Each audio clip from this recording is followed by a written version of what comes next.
nakita ko na naman yung 7-Eleven natin. 7-Eleven.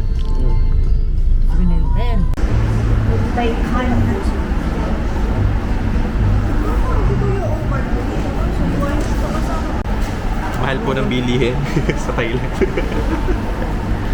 400 lot to. Ano po iba ko? Breakfast 400. lang yung baht ko. Ito lang yung Thailand. 400 baht. Paano mamulubi sa Thailand? Oo nga. Yun nga ang part 1. Paano mabuhay sa Thailand na walang gastos? Kung gumastos Tas pa- ka, paano buhay tas pa- kung wala ka ng pera? Paano mabuhay pagkatapos? Beauty pala. Yes, yes. The big what do you need? Coffee. Coffee, but coffee. Two coffee. Two coffee. Americano or cappuccino? Cappuccino. Cappuccino two. Hindi ko mainom yun kapag Amerikano. Okay. 55. One evident signature and two big breakfast and one strawberry pancake. Okay.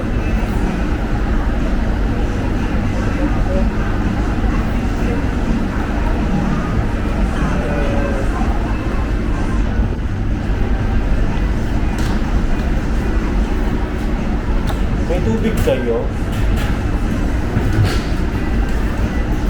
What's up? You have water? Water? Tea water. Huh?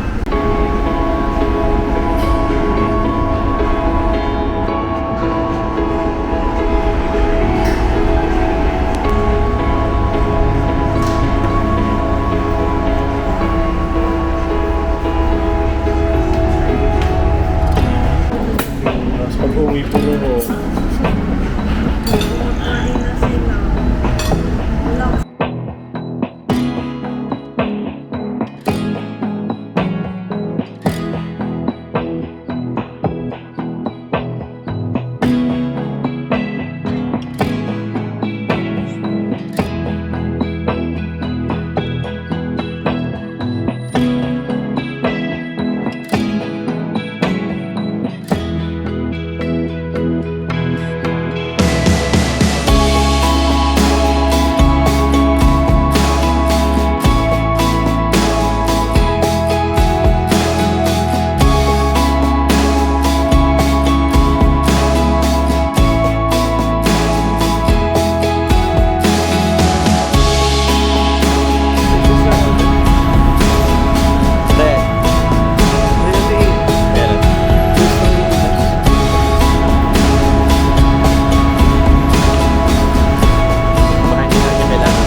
Dito na naman kami sa GMM.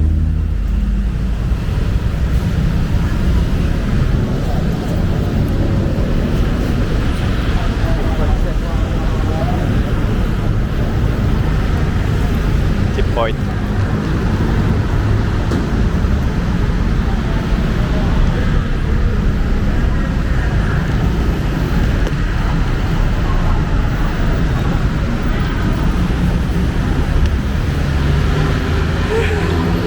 may mga fans na lang nagiging.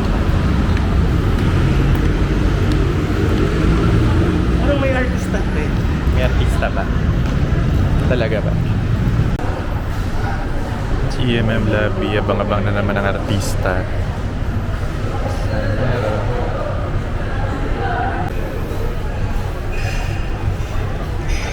Abang-abang ulit, baka may makita.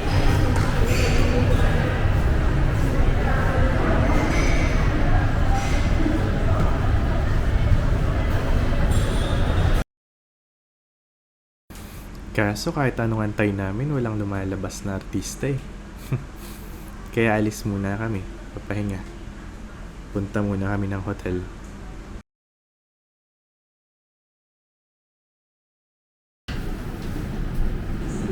Yan, from GMM lobby to lobby ng hotel. Naantay namin papasukin kami doon sa binook naming kwarto. Di pa kasi time.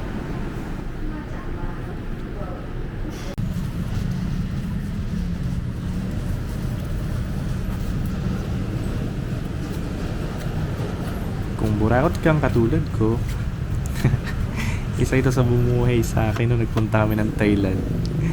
Napakamura, tapos busog ka pa. Di ko to na-experience nung una ka magpumunta dito, ngayon lang. Di ko naman siya nakita dati eh, so anong gagawin ko? Nakakasisi tuloy kasi ang mura nga niya. Merong 20 lang, merong 30 lang, pero busog ka na. Healthy pa. Ba't kaya wala nakikitang gumagawa nito sa Pilipinas? Yung kakainin mo na lang, hindi na ikaw yung magbabalat. Kakatamad eh. Ang dami kaya niyan tinda. May guava, may melon, may pinya, mayroong pakwan.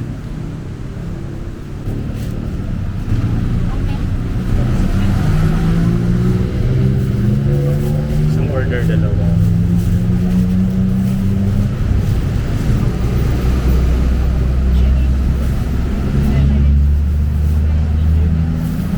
Guava.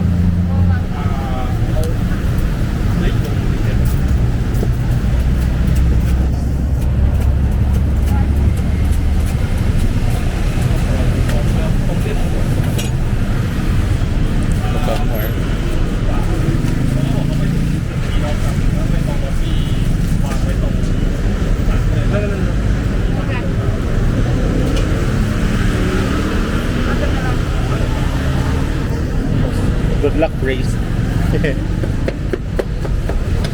Ang bilis mo sa akin. Tapos agad. Tapos agad yun. Matawis.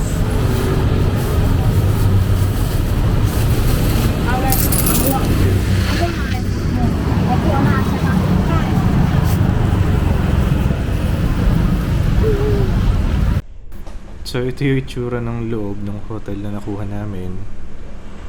Tapos yun naman yung itsura niya sa labas. Treehouse hostel pala siya, hindi pala hotel. Magkaiba ba yan?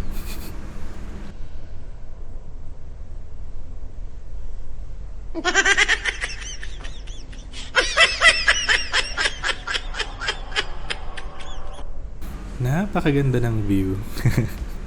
Ow.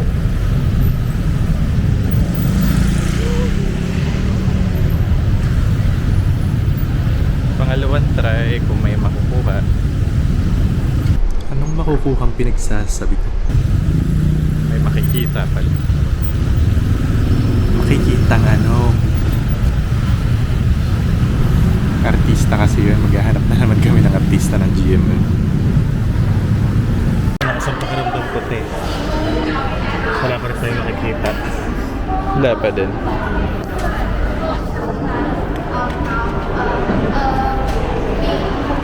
Wala ka pa rin makikita.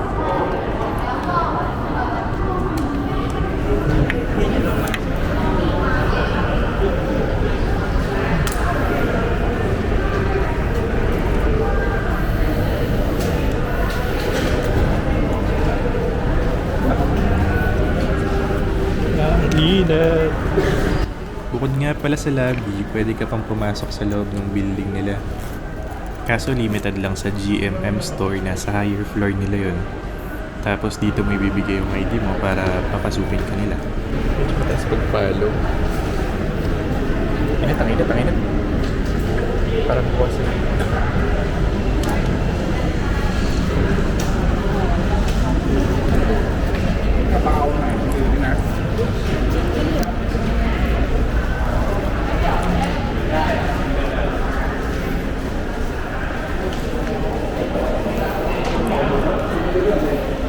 Floor na ba yun? Floor 30.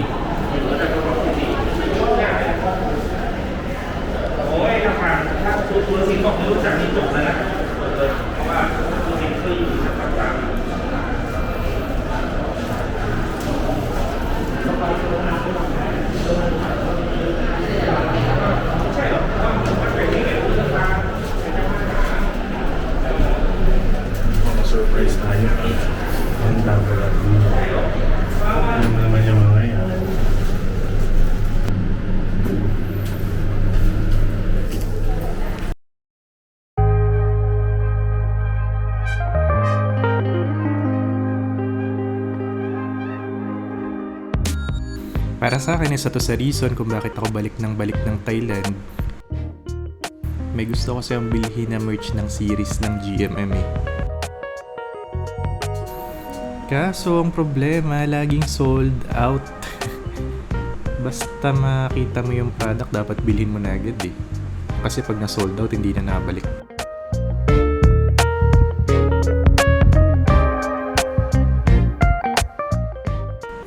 Last year, ganito din kami eh. Kung ano pa yung gusto naming mga merch, yun pa yung wala.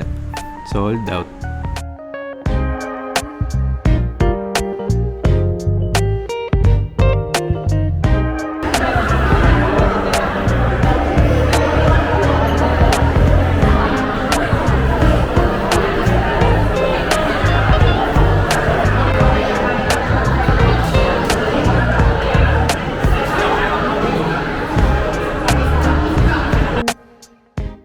Walang kasawa-sawang pag-abang, antay-antay ng artista. Kala namin wala nang dadating eh, pero... May artista pero di namin kilala. Nakakita si Mark. Opo, nakakita si Mark. Nakita ka ng pogi.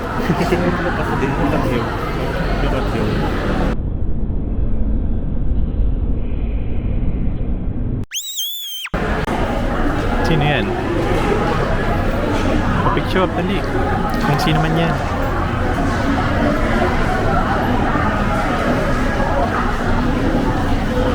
Picture ka.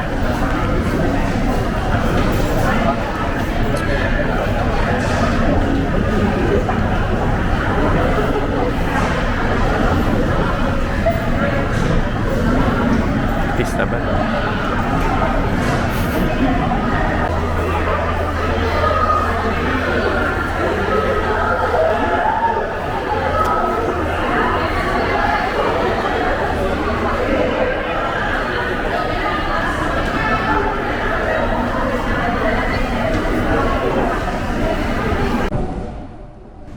So yun, apat yung nakita namin pero hindi namin sure kung artista nga yung mga yun. Pero parang sikat, dami nagpapapicture eh. KFC. Naubusan din kami ng oras kaantay sa kanila. Kaya balik na kami ng hotel. Naabot na kami ng gabi. Pero pahinga lang to, gagala din kami maya-maya.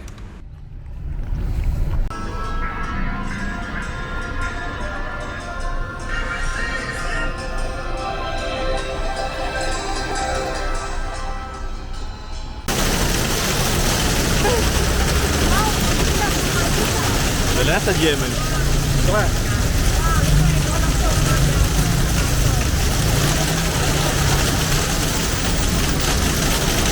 Lula na nga. Tanggal ang init ng Thailand.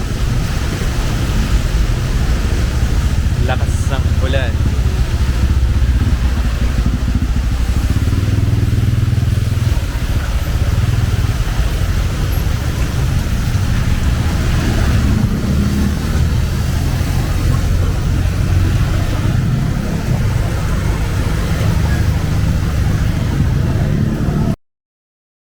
No choice, inabot kami ng ulan. So, hanap na lang kami ng kakainan. Tig 140 tayo. Dalawang Yung for all? chicken, tapos yung may dalawang wrap. Magkano bagay natin? 180. 140? Yeah, 140. Pwede. Pero ang dami. Yan. Ito pa din ang Texas chicken. Parang mas mura pa. Kasi may wrap yun eh. Ito dahil 2-piece chicken. 150. May fries. Kaya lang yung Ito nga ng sawa. This one. So, ayun, medyo mission success na medyo mission failed. Kasi hindi naman namin kilala yung mga yun. Try na lang ulit namin bukas. See you again sa D4.